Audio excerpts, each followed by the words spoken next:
இந்த ப்ராப்ளம் பாருங்க. Find the missing number 4, 27, 16, 125, 36, அதுக்கப்புறமா 64 கொடுத்துருக்காங்க. இந்த இடையில வந்து என்ன வரும் அப்படின்னு வந்து கொஸ்டின்ல கேட்டிருக்காங்க. விடுபட்ட எண்ணை காண்க அப்படின்ட்டு. ரொம்பவே சிம்பிள் தான். பாருங்க எப்படி செய்யலாம்னு பார்க்கலாம். ஃபர்ஸ்ட் 4 கொடுத்துருக்காங்க. அதுக்கப்புறமா 27, 16, 125, 36, இதுக்கப்புறம் உள்ளதான் நம்ம கண்டுபிடிக்கணும் 64. இந்த 4 பாருங்க.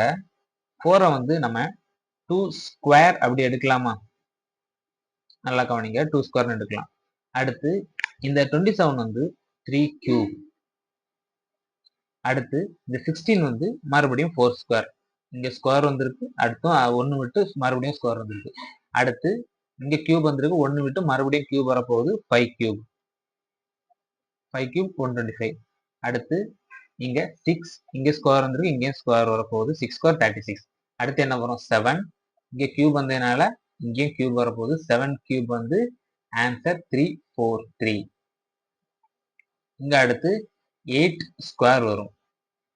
ஸோ ஆன்சர் பார்த்தீங்கன்னா 343. இங்க ஒரு நம்பர் விட்டு ஒரு நம்பர் ஸ்கொயர் வந்திருக்கு. அதே மாதிரி ஒரு நம்பர் விட்டு ஒரு நம்பர் கியூப் வந்திருக்கு. ஆனா 2ல தொடங்கி கன்சிக்யூட்டிவா வந்து தொடர்ச்சியா 2, 3, 4, 5 அந்த மாதிரி நம்பர்ஸ் ஒரே மாதிரி இருக்கு. ஸோ இதோட ஆன்சர் பார்த்தீங்கன்னா 343. அவ்வளவுதான்.